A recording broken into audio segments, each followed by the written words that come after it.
Hi everybody, this is Allison Durant coming to you from my kitchen table, which is larger than my usual living room space where I have my temporary art studio.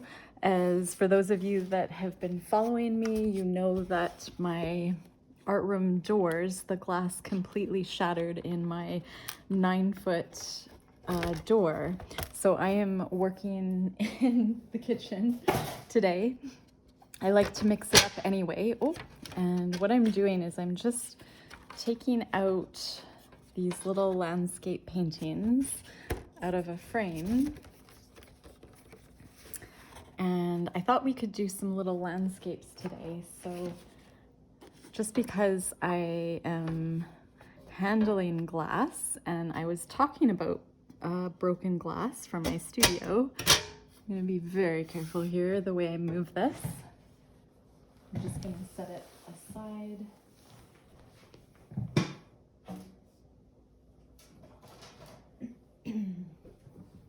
Okay. It always takes me a little bit of time to get used to a new environment where I'm recording. And I've been playing with light sources today. It's quite dark here in Calgary. And I realized that my photography umbrella, which sort of softens my room lighting, that is with my photographer. So I'm gonna just go ahead and start this video. And this is an example of one of my landscape watercolor paintings, and it's titled Seeing the Forest for the Trees. And I've had a lot of requests on kind of learning how to do watercolor landscapes. And I really enjoyed this particular painting and would like to try and maybe incorporate painting just some backgrounds today in watercolor. And then on a different day, maybe doing a bit of mark making. But primarily, I want to just focus on getting down some color, some really abstract landscapes, and in colors that you really enjoy. I also wanted to share my Artist Almanac 2025 fodder calendar. So these little pages can be torn off and used in collage. I'm not a huge fan of this type of paper to do for my collage work. So I just love the idea of having this calendar and each day being a source of color inspiration. And where are we today? So we're Monday, January 6th. And these colors are really beautiful. Those blues, that's almost what I want to achieve today when I'm sharing how I like to do my landscape backgrounds.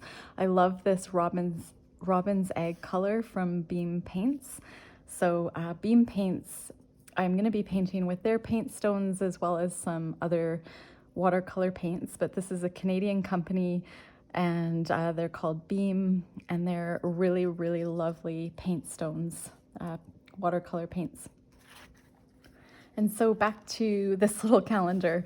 Again, you can tear it off for collage, but I thought what would be really great would be putting possibly just my favorite memory, my favorite part of the day, just writing it on the back of each page in a permanent pen that won't smudge, which can be hard to find. I do appreciate recommendations if you have any, but I think the Pigma Micron would work well on here. I just don't know how long to leave it before it will smudge. This is a very glossy material.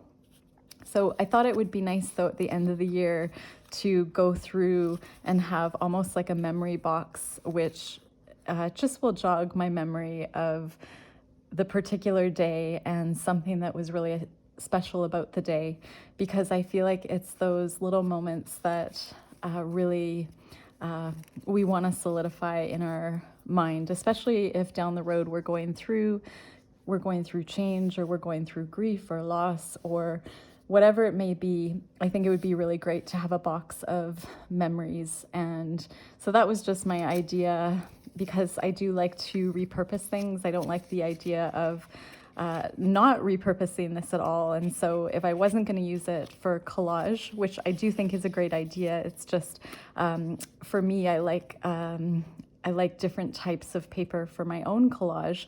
That's just a personal preference, but we'll see where that goes. And one of my goals kind of my mini goals throughout this past year, and last year, was to do a bit more writing. I am much more comfortable with expression through visual arts. And so, that would be almost a little step forward in just writing down something from my day that, is small but special. And I am just trying to think. So Monday, January 6th, somehow we made it back to work and school today, which was exciting. And I'm going to pull a card from my 71 card art poetry deck. And thank you so much to everybody that has supported me and purchased this deck. I'm really, really grateful.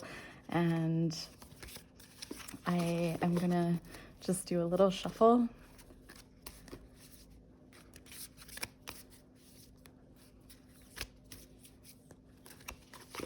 And maybe we'll pull a mountain landscape today. Maybe we'll pull an art poetry painting. So being from Calgary, Alberta, Canada, I paint a lot of landscapes with mountains. Those are some of my more popular paintings here.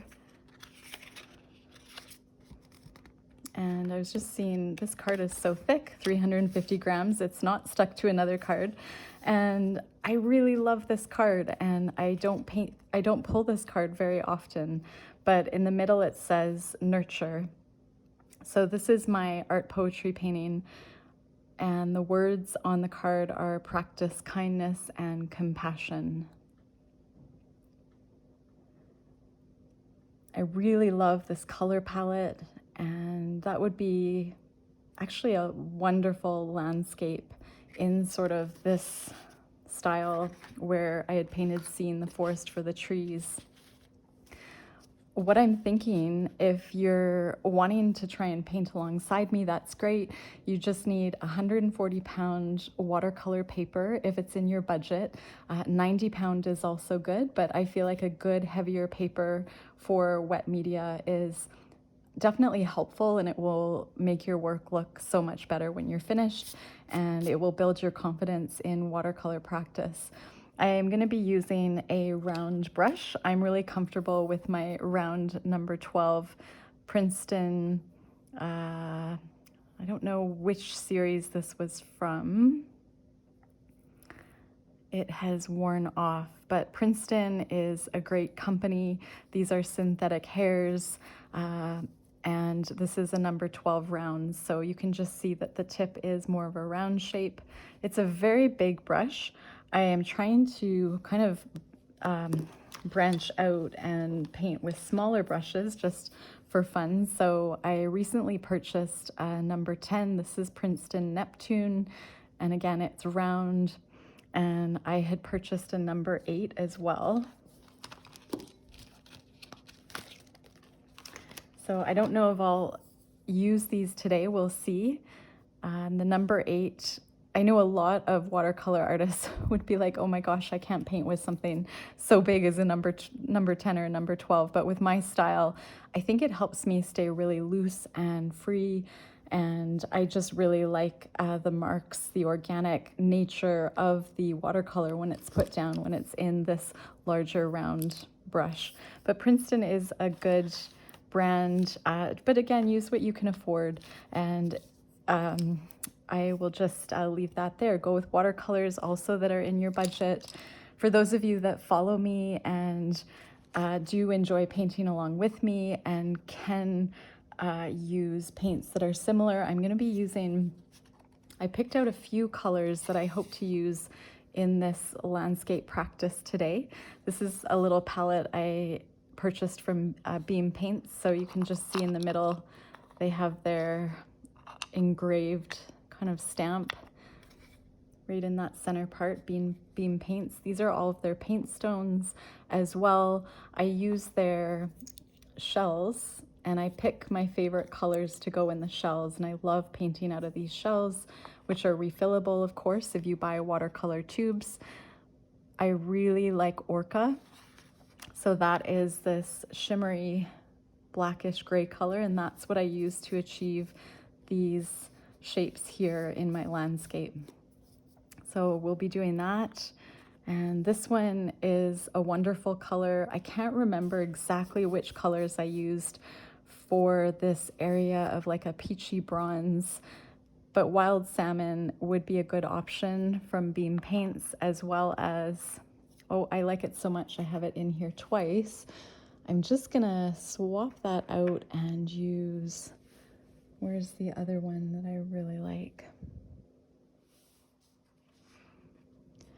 I'm gonna see if I have it here.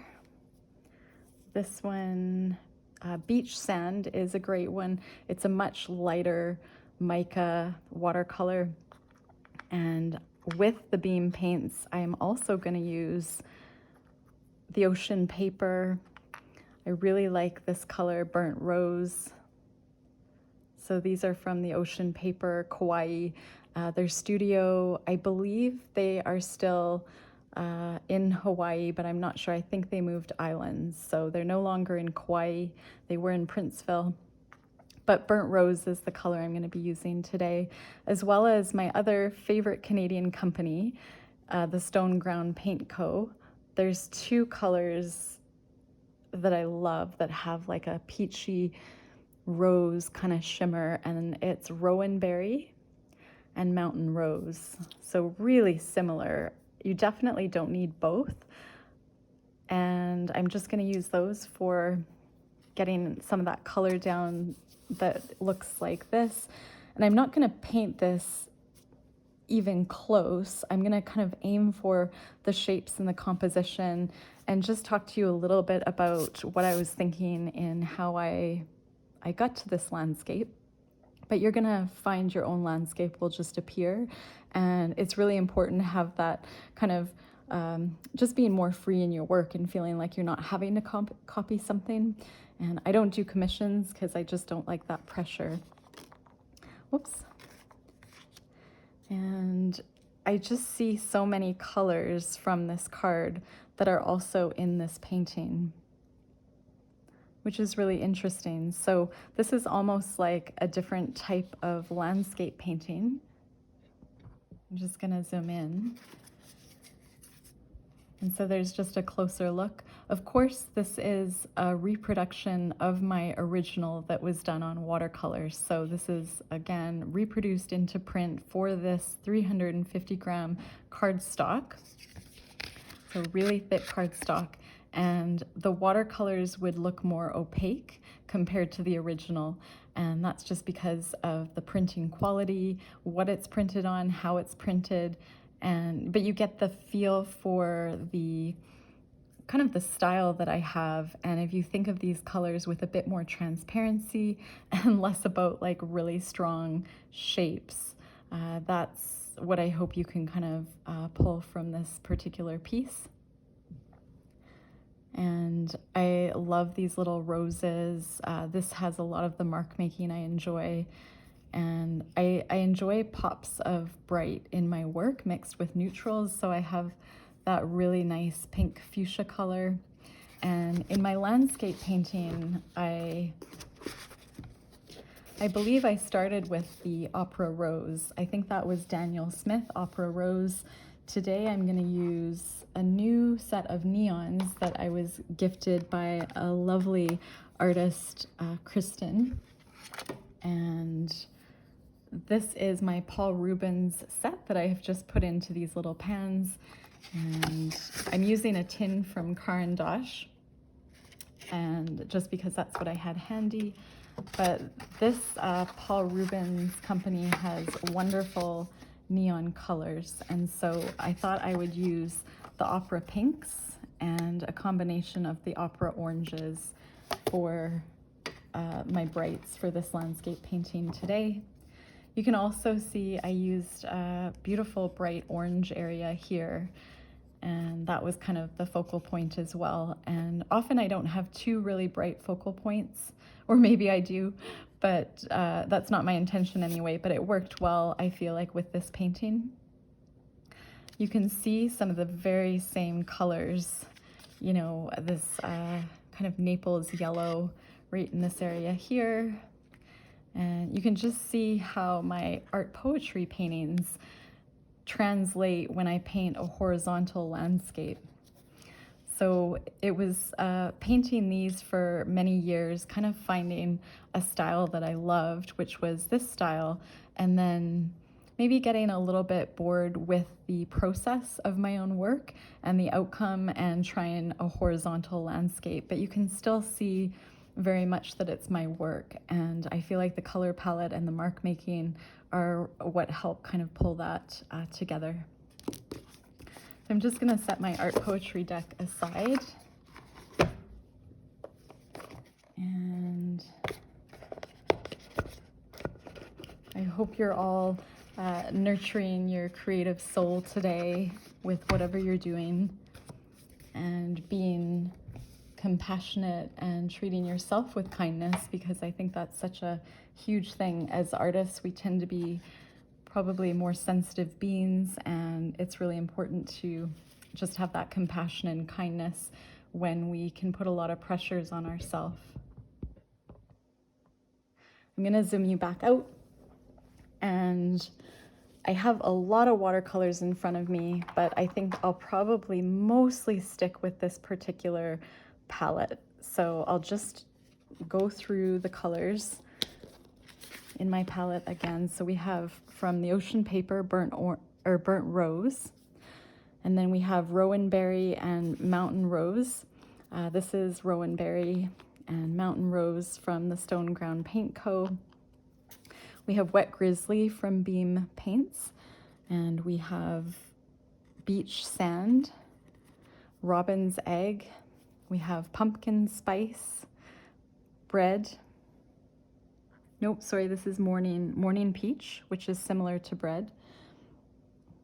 Fall Poplar, Slate Gray, Orca, Wild Salmon. This one is Boreal, and this one is Pine. So I have a couple greens. I have a really beautiful blue, that Robin's Egg, some shimmery colors, neutrals mixed with some more brights, and then I'm gonna use some neons in my work. And one thing that I had used, which really was fun and kind of pulled it together, instead of doing these little trees with a watercolor brush, I used a new product that is called Zig Clean Color Real Brush by Kuretake. So I love that brand, that Japanese brand Kuretake. This is a little landscape painting I believe I had done in a previous video with you all, and I did not go back and do any mark making over top, so I'm just gonna straighten out this painting a little bit without bending the paper.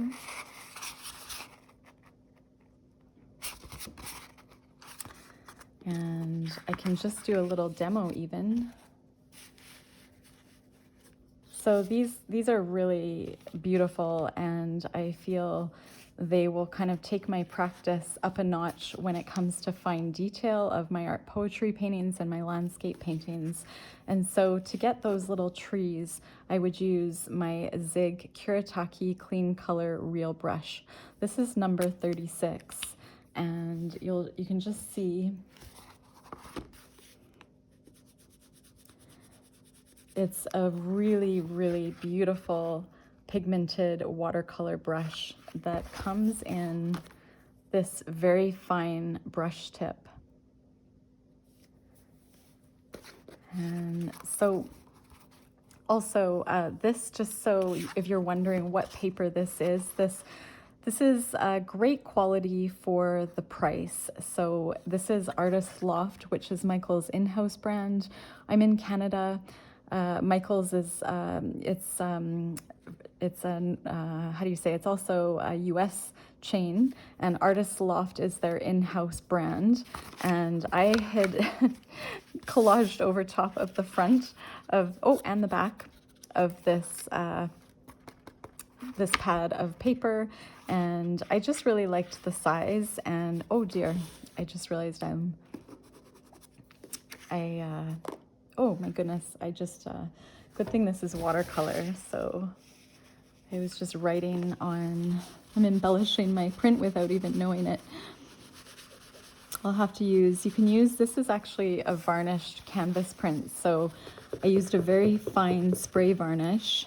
Actually, my printer did. And I'll be able to use just a tiny bit, probably of rubbing alcohol on this area. And I can bring back the spray varnish if it shows that I have a little mark from using water and taking off some of that varnish with the rubbing alcohol. So I realize now I could just add in another little tree, but I am going to clean that up with rubbing alcohol and just set that again up here a little further where I won't be able to make a mark. And because I already have this mark up here, I'm just gonna demonstrate, instead of wiping it off, I'm gonna wet my brush and just activate that light blue watercolor smudge. And it looks okay. It almost looks like I was painting more of a sunset in the sky and blending out that light pink. And I'm just gonna bring you closer and just do a demo of these little trees. So you can just see how faint they are. But the way I achieved that was not by the tedious nature of using a super fine watercolor brush. I mean, you could do that with, say, maybe a number 2 or a number 4. If you can just kind of see, the number 2 is the top by Princeton Aqua Elite.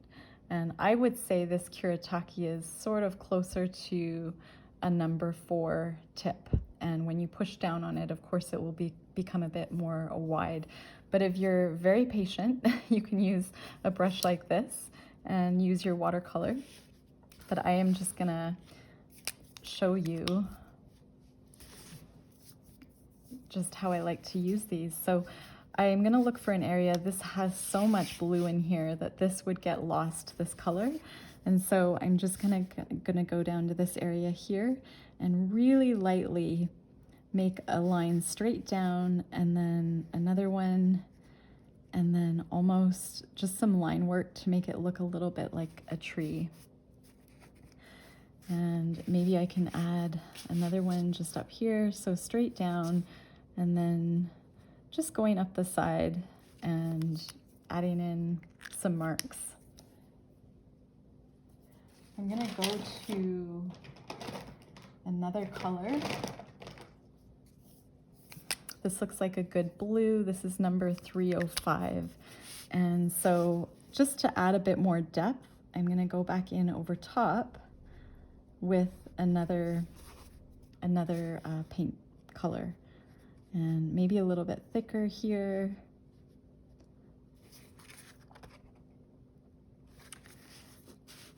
And you can just kind of, I mean, practice with the different colors that you may have. And if you're liking this look, but you know, purchasing this type of product, if it's not in your budget, you can, again, just invest in a number 4 round, affordable watercolor brush. Because I really like to do those pops of color, I'm gonna get an orange. Whoops, that's not orange.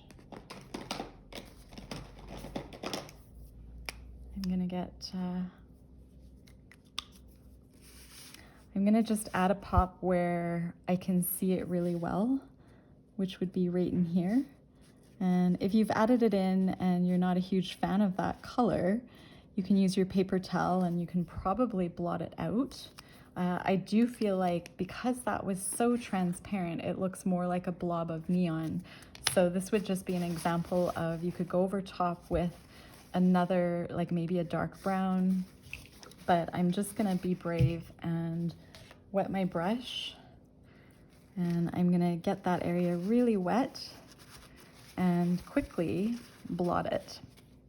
And so I have a hint of where that tree was, and I did remove some of the watercolor from underneath, but that's okay. And let's just go with this beautiful pink, number 29. And I'm gonna wait for that to dry a little bit more, and I'm gonna do maybe down in this corner. It's almost a reddish pink, like a dark burnt rose color. And that for me just kind of pops out, and I wanna repeat that color. Hopefully you can all see okay because of the lighting today.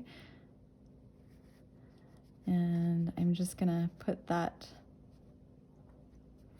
little tree in that corner down here as well.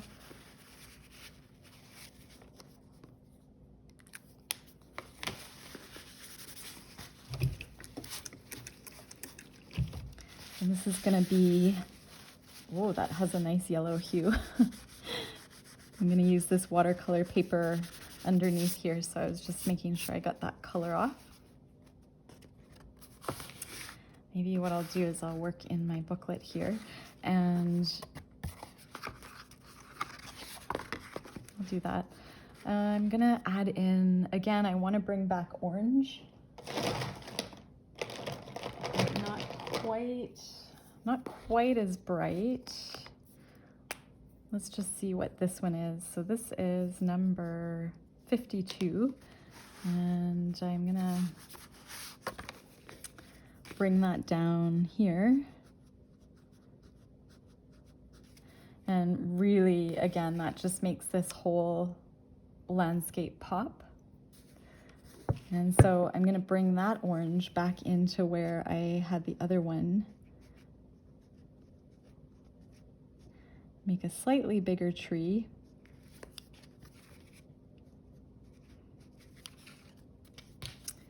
And I'm gonna add some darker colors, like maybe a dark brown in this area as well.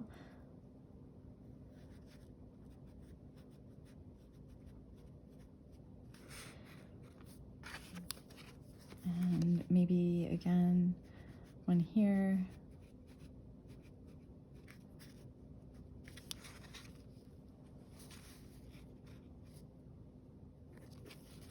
And I'll do one up here.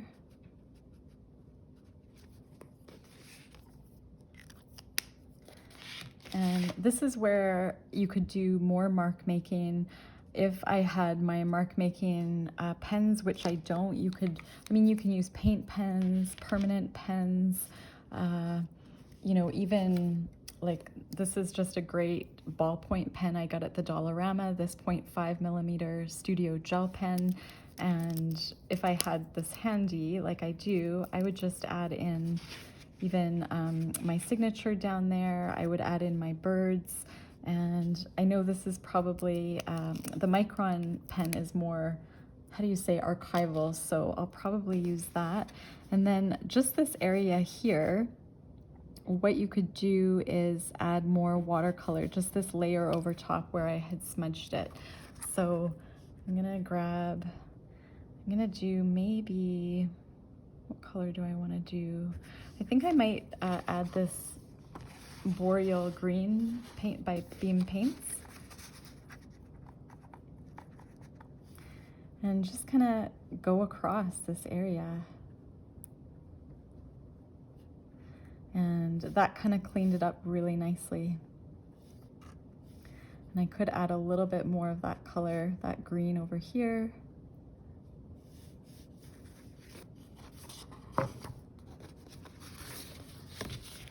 And I'm going to show you some other landscapes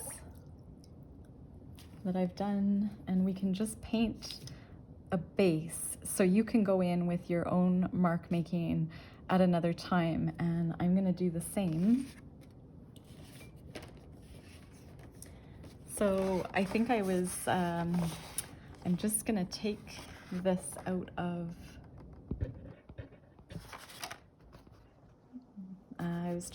this is improper matting on my part. I was doing a photo shoot in my studio for a magazine, and it's going to be published in the spring of this year, Where Women Create, a little studio session with my rescue dog Oakley. And I noticed that I didn't have a lot of work on my walls in the studio where we were going to be doing the photography. So I grabbed a frame and I very quickly painted these landscapes. I would say they're not my best work. I did them really quickly, but they were just really fun and loose. This one, I was so excited about the bright that I went a little bit crazy in the sky. And again, you can go back to these paintings and paint acrylic over top. You can tone them down. So, you know, I'm not too worried about it. It was just great practice. And just gonna see. Now this one is similar to, I was almost trying to copy my other one. And you can just see that it has similar features. So this is what I hope to be teaching today, is just this same kind of composition. And then this is just another one which I really wanted to capture some of our beautiful pink Alberta sunsets. Gosh, I realize it's so dark in here today. But that doesn't really matter. I'm not doing realistic work. You kind of get the gist of it, and I will link the description to the markers and everything I'm using. So with this one, I feel like I could add more of those trees. You can see I did some of my line work and my kind of signature moon, the polka dots, and so mark making. And let's just go ahead and see what we get by doing a background today. So I'm working again on 140 pound Canson mixed media watercolor paper. We could always do like a little warm-up just on a piece of watercolor paper from my Artist Loft book. We'll just see how that goes. And so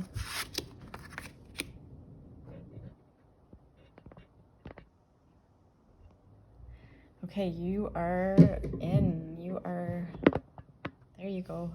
You're in my direct line of sight.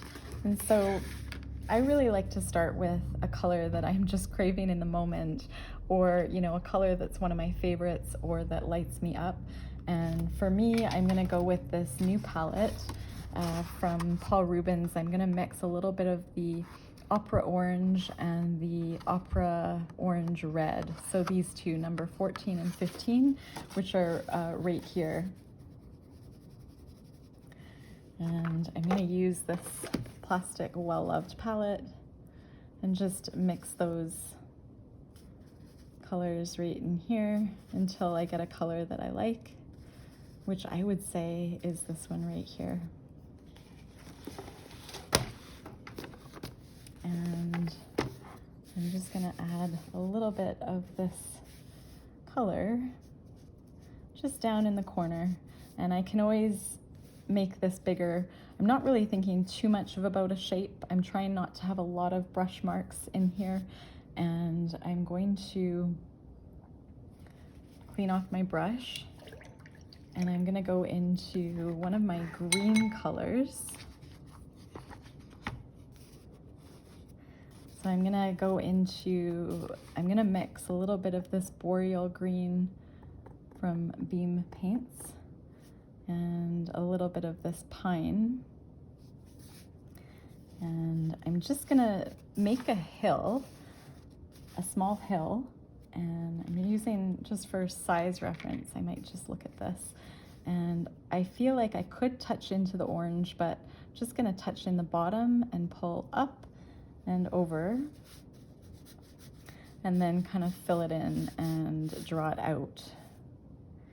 So I'm just creating a hill, essentially, and not worrying whether it's touching or not. It touched a little bit down there, And immediately I want to add something to neutralize the hill, and I'm gonna drop in some wet grizzly, which is a really good neutral bronze color. And while it's still wet, I'm just gonna, along the top, just add in some of that bronze. And then I'm gonna just do a line down at the bottom with that same bronze color.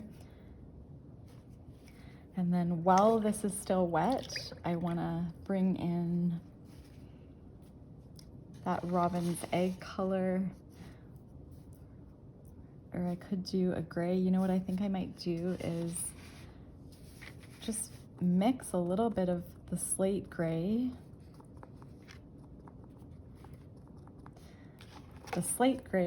and the robin's egg.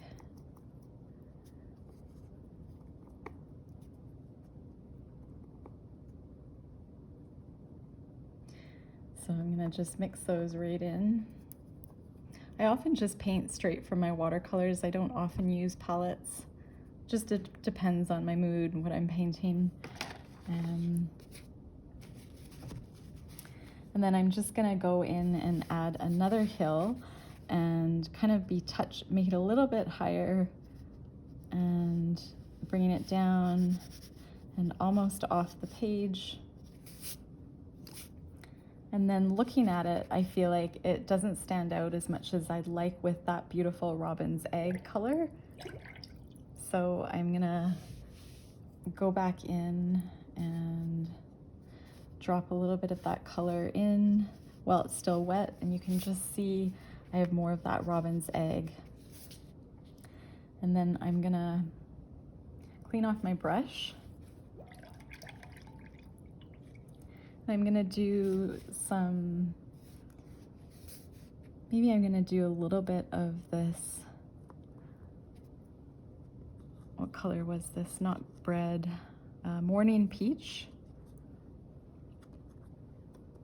I'm gonna use a little bit of this morning peach, and I'm just gonna almost angle my brush down and create sort of like a triangular shape and not touch. Whoops, I did, but that's okay. I'm just gonna create this kind of like a hill, and you can touch the colors that are still wet or not, but I'm just sort of creating that space there. And that's what I had done in this painting, just a little bit of space before I went in and did more hills. And so I'm gonna just deciding on colors. I'm gonna mix that right in with the other colors I have on my palette here. And this is really not an exercise in kind of using the exact same colors as me. It's just, you know, if you do have some of these similar paints, you get an idea of what shades I'm using. And I just kind of wanted to get you into the habit of thinking kind of like creating things that are abstract. So I'm just gonna add another hill here with a more neutral color, and I'm not gonna touch down into that hill, just gonna keep my colors separate. And when I'm looking at it, I'm just deciding, do I wanna drop another color in? I think I'm gonna go now to my Orca. Now I forgot to activate my paints, so you can spritz your paints to activate them. I'm going into this really nice shimmery grayish Orca color from Beam Paints, and I'm gonna kind of have that, I'm gonna touch in and pull out and just kind of go down.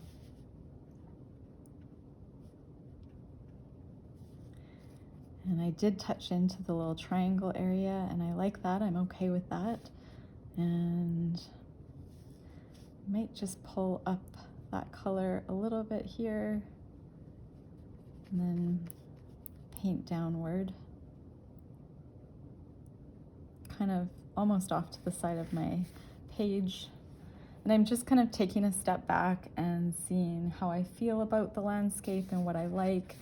At this point, I'm gonna add one of my favorite colors, which is this burnt Rose by the Ocean Paper. I didn't really clean my brush entirely. It had a bit of orca on it. And I'm just gonna be bold and add it down here. Just drop in just along that area here. Almost as though there's like a tree line of my favorite color, that rose. And I'm just sort of letting the painting speak to me, have a conversation with each step, with each move that I'm making, and deciding at what point what colors I want where. I'm gonna add a little bit of that burnt rose down here. And I think of it as like almost like a little pathway.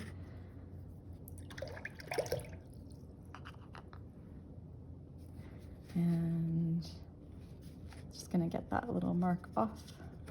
So again, this is Artist Loft, 140-pound paper from that little book, which is just a great way to warm up and practice. And I don't know why I was showing you this, because that doesn't give you a reference for buying it online. That's so funny. I'm just seeing what it says in here. Yeah, it's 140 pounds and it's good enough. It's not great, but it's good for what we're doing. I'm gonna go into pumpkin spice. So just as my painting is still wet in some areas, I'm just deciding where I want to add that pumpkin spice. And I may just drop in a little bit along the bottom here and kind of almost bring it right over the wet grizzly, and seeing I do like that. So when you make a move that you enjoy, when you put down a color you enjoy, you want to repeat that color, that move. And I think what I'm going to do is I might just drop a touch of it over here just to move the eye around this landscape. And the beauty of this is just the first layer. We were just putting down sort of a blob of a color we enjoyed, or a bright color, a color to ground us, to anchor us, to make us want to keep moving forward in our painting. And then I brought in a more traditional color for a landscape, which was that boreal green mixed with the, what was that? I should know these off by heart now. Pine. And then again, the robin's egg. And just trying to limit your palette a little bit. So for me, this is a limited palette. These colors, again, the rowan berry and the mountain rose, were very similar, so I really didn't need both of them. And I'm just feeling like, is there anything else I want to do in this painting at this point in time? And probably not. I really like when watercolor dries and it has those beautiful blooms. So I'm just gonna set that one aside, and once it's dry, that is where I would go in with making my little trees. I mean, we could add a few trees, even though it's not, let's just see. It will give it a different effect if you put the trees in at this point when things are still wet. That's not really the look I'm going for. I could probably do one over on this side here, maybe like a darker color. This number 65, this dark brown, would be a good one to have. And so just kind of starting by adding one in. And this is where I have to be careful that I don't smudge what's already wet. And this is usually why I don't do a lot of mark making in the videos at the same time. So I'm just putting in some little trees as to not smudge the work. I'm gonna do one here. And I left my fingerprint there, which is great. That is the most authentic signature I could have done. And I'm gonna stop there and let it dry. But I like the colors in that. It was sort of unexpected colors, even though I was trying to have similar colors to this painting that was my source for my inspiration. So let's just do another one, and I think we could do a larger one. So I'm gonna just zoom you out and bring you down.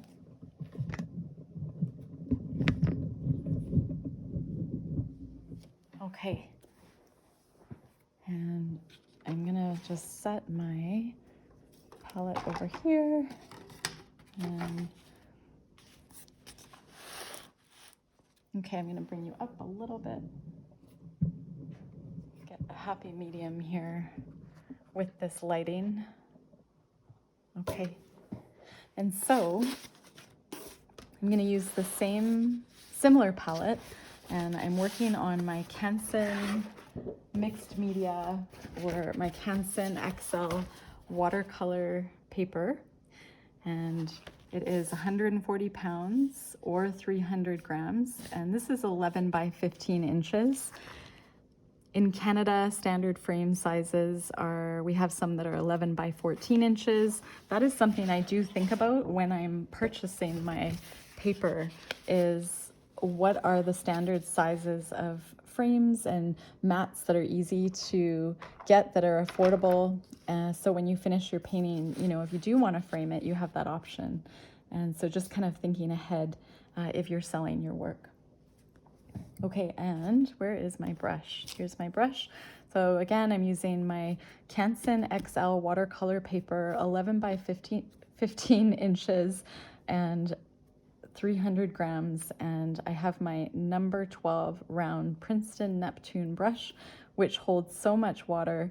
And I'm gonna go into my opera colors from Paul Rubens that was gifted to me, and it is again, this was from a friend.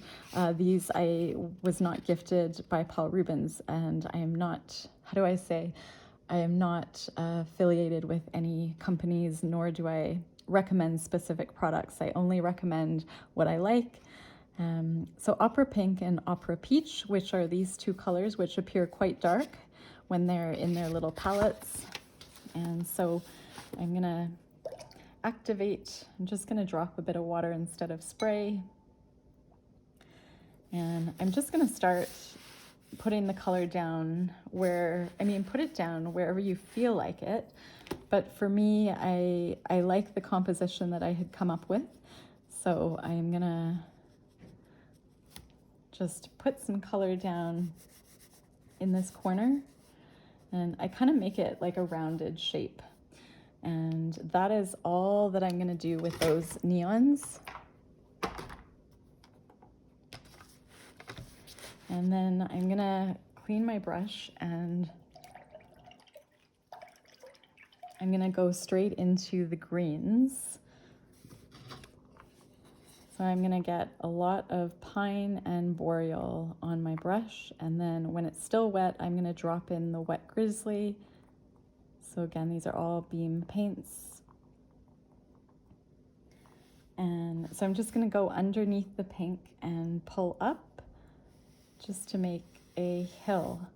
And at this point, you could add a whole lot more water. So I'm gonna dip into my water source and just drop down.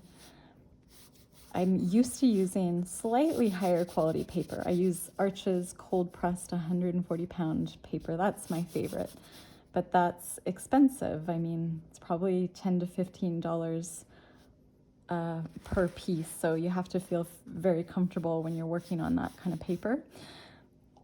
And so I put in quite a bit of water, and then I've got, my brush is quite wet.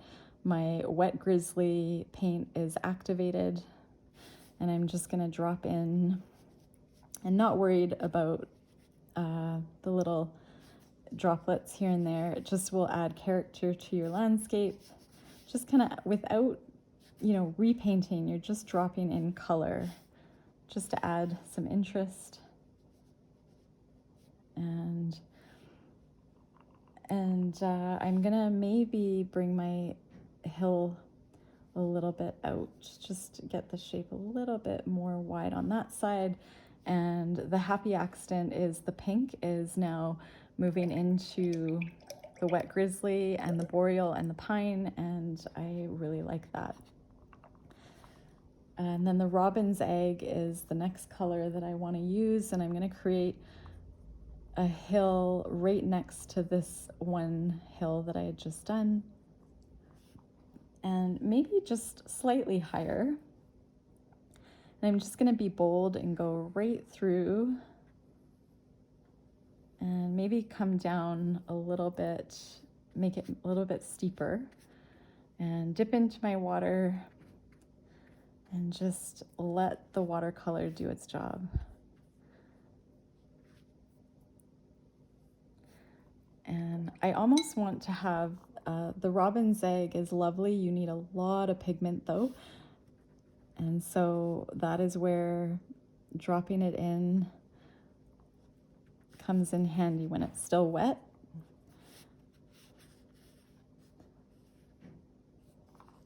Sometimes it's worth it to work on higher quality paper and use more affordable watercolors. That is how I started painting, and so it's whatever's in your budget. Okay, so there's that robin's egg, and I almost feel like just adding more of the wet grizzly down at the bottom here.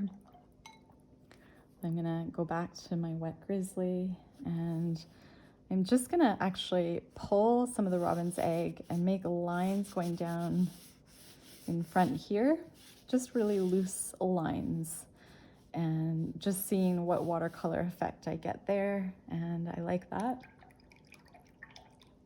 And then I'm gonna go into my poplar yellow and mix it with the pumpkin spice. I'm just gonna actually mix it right in here, and I'm gonna just make a line kind of pulling outward.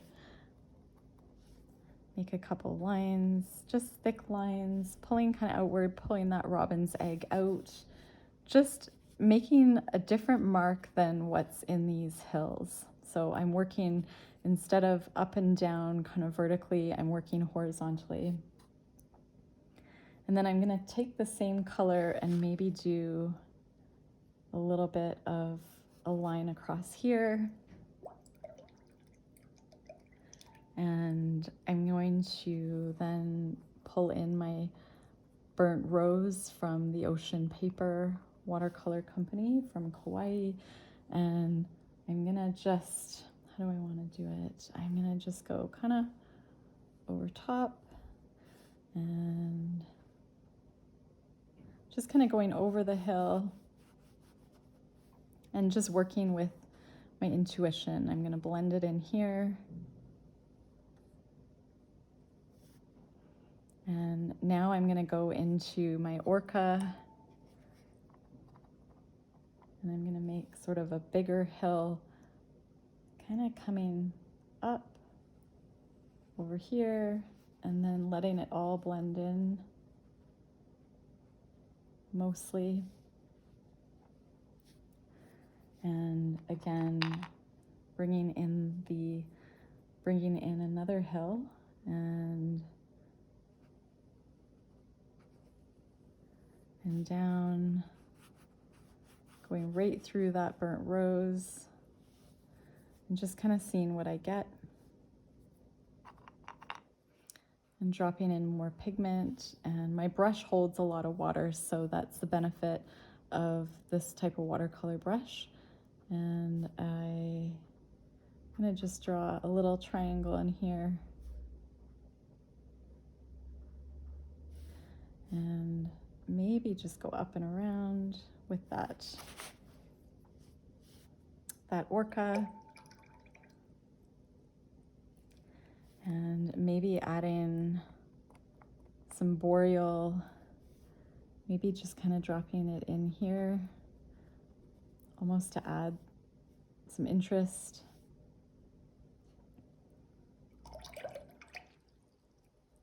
And I'm gonna add my wild salmon for some horizontal line work over top of the right-hand corner here, and just kind of letting it blend in and just doing some lines.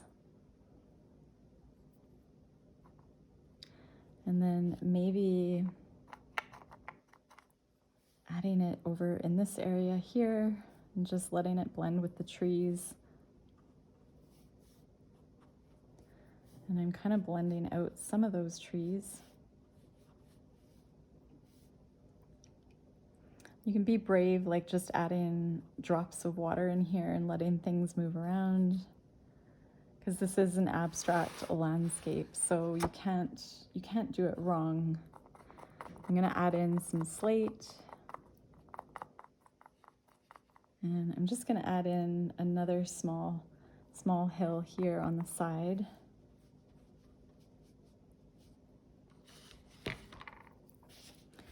And maybe add a little bit of the beach sand and the wet grizzly, and just kind of go up and over just in this area here. And immediately I want to add just some transparency of that neutral down here.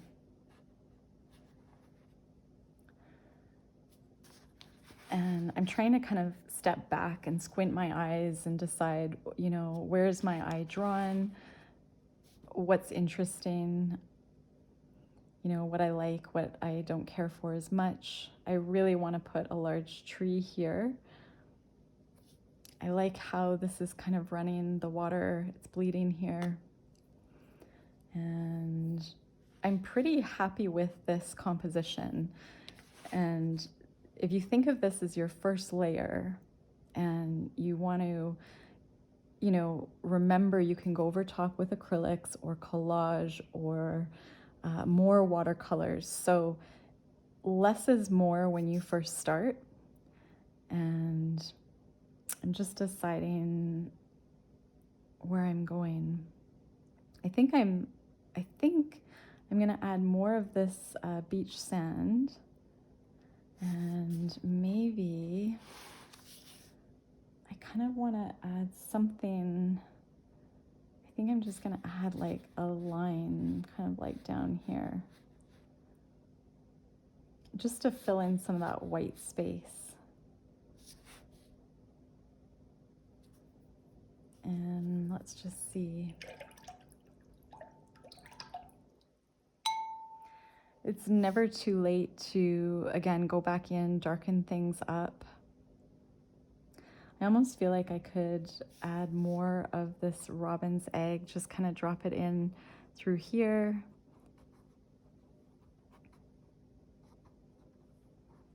Because that's a color that I really liked. And even though our paper is almost dry, you can kind of get away with dropping in color.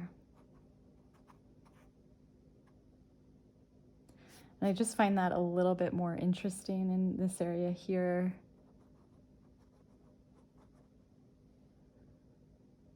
Almost as though, like, if you squint your eyes, there's just a bit more depth in here. And I feel like, I mean, you could always add a little bit of the robin's egg up here.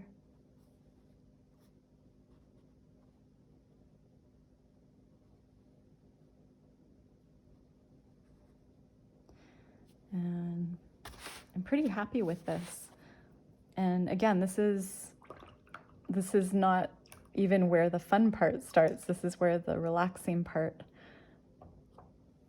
is. I would definitely let this dry before I touched it, because I know I will smudge it, especially when I'm working on video. But that is just an example of a beautiful landscape background. And again, I could drip it if I wanted to. I'm not going to drip it. I could drip it off to the side, which can create some really interesting line work. But I'm just going to let it dry and set it aside. This one is still a bit wet. We could just do maybe a couple more.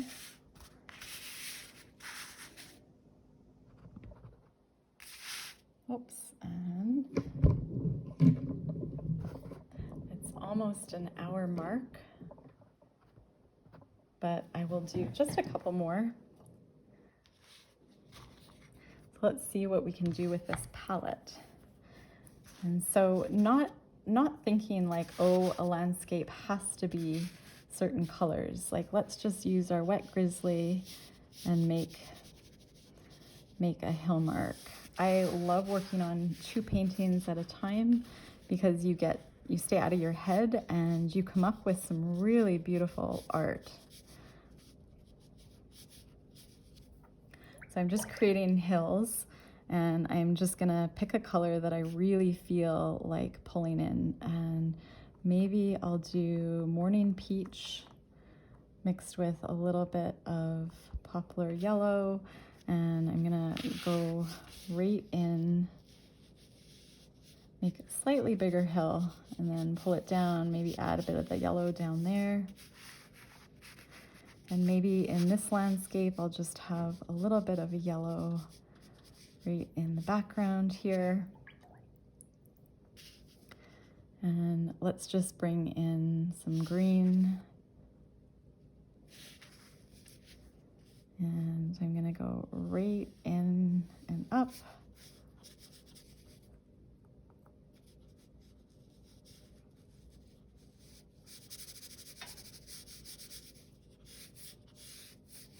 And that is one big hill. And so I know, because I'm working on 2, I don't want such a big hill in this one here.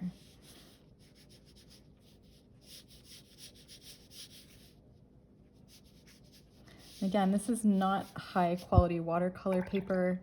I can just tell by the feel of it. And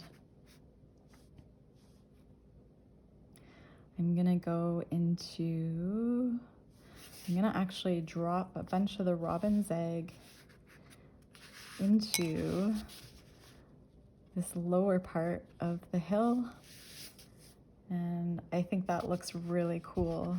And it's just, I'm enjoying the painting more just seeing that. And with this one, I'm gonna add maybe just a little bit of it down here, and just bringing it down as though it's almost like a really beautiful water.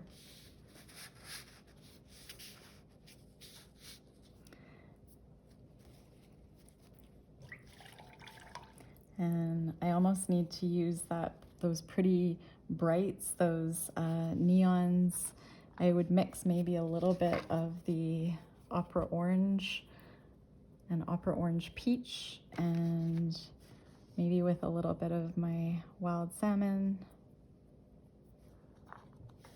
And just kind of deciding, you know, maybe adding more of a triangular type hill here, and not letting the whole thing touch the green. And then over here, maybe just that kind of, again, that triangular mark in that area here. And I want to add more of the wet grizzly in this hill. Maybe make a smaller hill.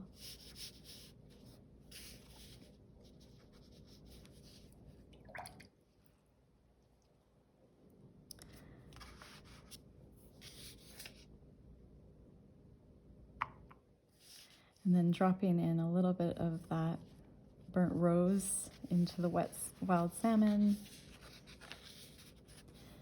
And maybe I want to do more of a sky. And so, you know, just using this mountain rose and getting your brush quite wet and making a little bit more of a sky. And I could touch it down here just for interest, pull it up and over.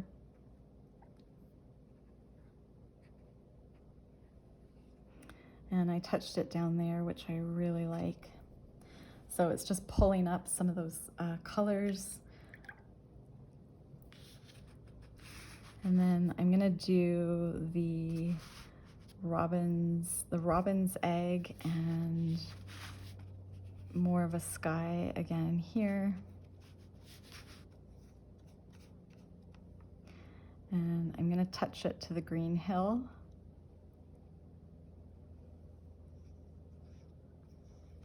And again, on the other side, just touching it. I didn't want to touch it with the red, but I did, and that will be kind of a happy accident. And I'm gonna just maybe add some of the orca now. Just add a little bit of interest down at the bottom here. And maybe just a hill kind of going through here while it's still partially wet. And so you're just remembering it's paper. It's small paper. It is practice. It's something that should feel enjoyable.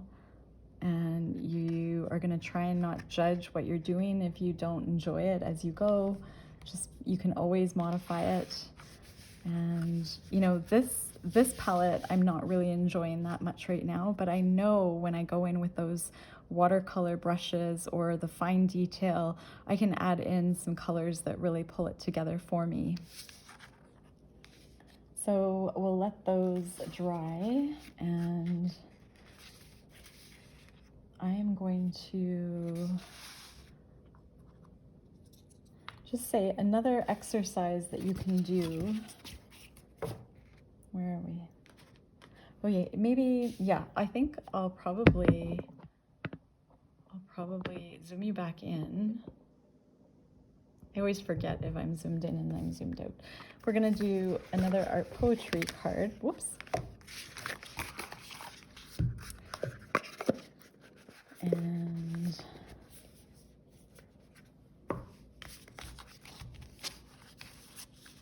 And I'm dating my videos, so I think that will help. Instead of creating playlists, I know some of you find it a little bit complicated. I'm still learning the ins and outs of YouTube and my channel. I'm really still quite new. I think I've only been on it just over a year, not quite a year and a half or 2 years. I have to look back.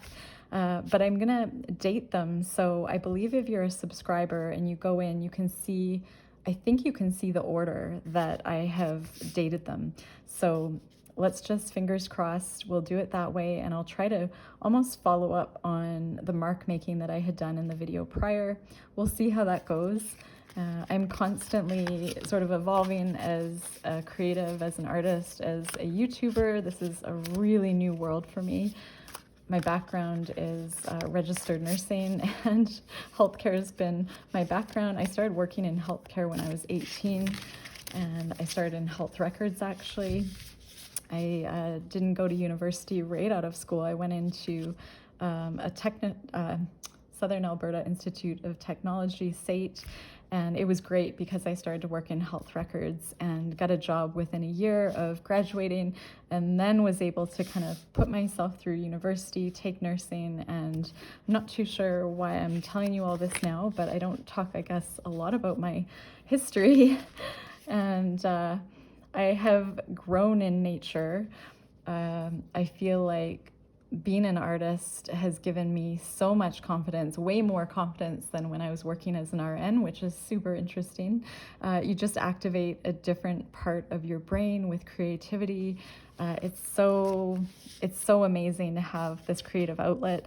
I feel like, and growing in nature, I had painted this card. This is very green, but just the importance of outdoor time. And right now here in Calgary, it's super cold, it's damp, and it's been really hard to get outside and stay active and just get that vitamin D. And I think I needed to see this just in terms of if I can motivate myself just to put on my runners and go outside and bundle up, even if it's just for a short period of time, getting into nature, even though for me it's very white with snow, it's brown, there's not much greenery. This is really nice to see all these greens on this little landscape. This was a painting, just a little painting I painted specifically for my art poetry deck, just saying grow in nature. And all of this practice, so all of this relaxation, just practicing art, practicing with a paintbrush, the way you hold it, the types of papers, supplies that you might have on hand, even if it's the Crayola wax crayons that maybe your grandkid or your child has left laying around, going to thrift stores and finding art supplies that may have been let go of and need a new home, and knowing all of that experimentation, exploration, and play is leading up to growing in nature as an artist and as a person, and it will pay off if you just continue to kind of do what you love. And this landscape video was certainly fun for me, and I look forward to doing mark making over these little landscapes. So I think I'm gonna sign off for today, but thank you for being with me. It's been almost an hour here and 11 minutes, so I am gonna look forward to seeing you all soon.